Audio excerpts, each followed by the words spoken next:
ನಮಸ್ಕಾರ ಗೆಳೆಯರಿ. Team India ವಿಶ್ವಕಪ್ ಗೆದ್ದದ್ದನ್ನ ನೋಡಿ ನಾವೆಲ್ಲರೂ ಖುಷಿ ಪಟ್ವಿ. ನಮ್ಮ ಹುಡುಗರಿಗೂ ಕೂಡ ಕೋಟಿ ಕೋಟಿ ಬಹುಮಾನ ಬಂದಿದ್ದನ್ನ ನೋಡಿದ್ವಿ. ಆದ್ರೆ ಈ ಟೂರ್ನಿಯಲ್ಲಿ ಅಸಲಿಗೆ ದುಡ್ಡು ಮಾಡಿದ್ದು ಯಾರು ಗೊತ್ತಾ? ಅದು ಕ್ರಿಕೆಟ್ ಲೋಕದ ಬಾಸ್ ಐಸಿಸಿ. ನೀವು ನಂಬಲ್ಲ, ಈ ಬಾರಿ T20 ವಿಶ್ವಕಪ್ ನಿಂದ ಐಸಿಸಿಗೆ ಹರಿದು ಬಂದಿರೋ ಹಣ ಎಷ್ಟು ಗೊತ್ತಾ? ಬರೋಬ್ಬರಿ 1500 ಕೋಟಿ. ಅದು ಕೇವಲ ಟಿವಿಯಲ್ಲಿ ಬಂದಿರೋ ಪುಟ್ಟ ಪುಟ್ಟ ಜಾಹೀರಾತುಗಳಿಂದ ಮಾತ್ರ. 10 ಸೆಕೆಂಡ್ ನ ಜಾಹೀರಾತಿಗೆ ಇವರು ವಸೂಲಿ ಮಾಡಿರೋ ರೇಟ್ ಕೇಳಿದ್ರೆ ನಿಮ್ಮ ತಲೆ ತಿರುಗೋದಂತೂ ಗ್ಯಾರಂಟಿ. ಅಷ್ಟಕ್ಕೂ ಐಸಿಸಿ ಖಜಾನೆ ತುಂಬಿಸಿದ್ದು ಯಾವ ಪಂದ್ಯಗಳು? ಅಸಲಿಗೆ ಲೆಕ್ಕಾಚಾರ ಇಲ್ಲಿದೆ ನೋಡಿ. ಅದಕ್ಕೂ ಮುನ್ನ ನಮ್ಮ ಚಾನಲ್ ಸ್ಪೋರ್ಟ್ಸ್ 11 ಕನ್ನಡವನ್ನು ಸಬ್ಸ್ಕ್ರೈಬ್ ಮಾಡಿ. ಎಕ್ಸ್ಚೇಂಜ್ ಫಾರ್ ಮೀಡಿಯಾ ಕೊಟ್ಟಿರೋ ರಿಪೋರ್ಟ್ ಪ್ರಕಾರ ಈ ವರ್ಲ್ಡ್ ಕಪ್ ಗೆ ಐಸಿಸಿ ಅಕ್ಷರಶಃ ಚಿನ್ನದ ಗಣಿ ಆಗಿತ್ತು. ನಾರ್ಮಲ್ ಮ್ಯಾಚ್ ಗಳಲ್ಲಿ 10 ಸೆಕೆಂಡ್ ಜಾಹೀರಾತು ಹಾಕೋಕೆ 7.5 ಲಕ್ಷ ರೂಪಾಯಿಗಳನ್ನು ತಗೊಳ್ತಿದ್ರು. ಆದ್ರೆ ಮ್ಯಾಚ್ ಜಿದ್ದಾಜಿದ್ದಿಯಾಗಿದ್ದ ಕಾರಣ ಬರೋಬ್ಬರಿ 16 ಲಕ್ಷಕ್ಕೆ ಏರಿತು. ಇನ್ನು ನಮ್ಮ ಟೀಮ್ ಇಂಡಿಯಾ ಮತ್ತೆ ಪಾಕಿಸ್ತಾನ್ ಮ್ಯಾಚ್ ಬೇರೆ ಇದೆಯಲ್ಲ, ಅದು ಶುರುವಾದಾಗ ಜಾಹೀರಾತು ಕಂಪನಿಗಳು ಕ್ಯೂ ನಿಂತಿದ್ವು. ಆ ಸಮಯದಲ್ಲಿ ಬರೋಬ್ಬರಿ 10 ಸೆಕೆಂಡ್ ಸ್ಲಾಟ್ಗೆ ಐಸಿಸಿ ವಸೂಲಿ ಮಾಡಿದ್ದು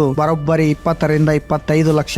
ಅಂದ್ರೆ ನೀವು ಒಂದು ಸೆಕೆಂಡ್ ನಲ್ಲಿ ಕಣ್ಣು ಮಿಟುಕಿಸುವಷ್ಟರಲ್ಲಿ ಐಸಿಸಿ ಲಕ್ಷ ದುಡ್ಡು ಮಾಡಿದ್. ಲೀಗ್ ಪಂದ್ಯಗಳೇ ಹೀಗಿದ್ರೆ ಇನ್ನು ಸೆಮಿಫೈನಲ್ ಮತ್ತು ಫೈನಲ್ ಕತೆ ಕೇಳಬೇಕಾ? ನಾಕೌಟ್ ಹಂತಕ್ಕೆ ಬರುವಷ್ಟರಲ್ಲಿ ಜಾಹೀರಾತು ದರ ಗಗನಕ್ಕೇರಿ. ರಿಪೋರ್ಟ್ ಪ್ರಕಾರ ಫೈನಲ್ ಮ್ಯಾಚ್ ವೇಳೆ ಒಂದು ಪುಟ್ಟ ಜಾಹೀರಾತು ಸ್ಲಾಟ್ಗೆ ಕಂಪನಿಗಳು ಕೋಟಿಗಟ್ಟಲೆ ಸುರಿದಿವೆ. ಈ ಟೂರ್ನಿಯ ಪ್ರಮುಖ ಪ್ರಾಯೋಜಕರಾದ ಅರಾಮ್ಕಾ, ಡಿಪಿ ವರ್ಲ್ಡ್ ಮತ್ತೆ ಎಮಿರೇಟ್ಸ್ ಕಂಪನಿಗಳು ಜಾಹೀರಾತಿಗಾಗಿ ತಲಾ 750 ಕೋಟಿ ರೂಪಾಯಿ ಖರ್ಚು ಮಾಡಿವೆ ಅಂತೆ. ಉಳಿದ ಚಿಕ್ಕ ಪುಟ್ಟ ಕಂಪನಿಗಳು ಕೂಡ 150 ಕೋಟಿ ಹಾಗೂ ಅಧಿಕ ಹಣವನ್ನು ಸುರಿದಿವೆ. ಐಸಿಸಿ ಈ 1500 ಕೋಟಿ ಆದಾಯದ ಈ ಟೂರ್ನಿಯ ಪ್ರಮುಖ ಪ್ರಾಯೋಜಕರಾದ ಅರಾಮ್ಕಾ, ಡಿಪಿ ವರ್ಲ್ಡ್ ಮತ್ತೆ ಎಮಿರೇಟ್ಸ್ ಕಂಪನಿಗಳು ಜಾಹೀರಾತಿಗಾಗಿ ತಲಾ 750 ಕೋಟಿ ರೂಪಾಯಿ ಖರ್ಚು ಮಾಡಿವೆ. ಉಳಿದ ಚಿಕ್ಕ ಪುಟ್ಟ ಕಂಪನಿಗಳು ಕೂಡ 150 ಕೋಟಿಗೂ ಅಧಿಕ ಹಣವನ್ನು ಸುರಿದಿವೆ. ಐಸಿಸಿಯ ಈ 1500 ಕೋಟಿ ಆದಾಯದಲ್ಲಿ ಅರ್ಧಕ್ಕಿಂತ ಹೆಚ್ಚು ಹಣ ಬಂದಿದ್ದೇ ಈ ಮೂರೇ ಪಂದ್ಯಗಳಿಂದ. ಅವು ಯಾವುವು ಅಂದ್ರೆ ಇಂಡಿಯಾ ಪಾಕ್ ಮ್ಯಾಚ್, ಸೆಮಿಫೈನಲ್ ಮತ್ತೆ ರೋಚಕ ಫೈನಲ್. ನೋಡಿ ಫ್ರೆಂಡ್ಸ್, ಕ್ರಿಕೆಟ್ ಅಂದ್ರೆ ಇವತ್ತು ಬರೀ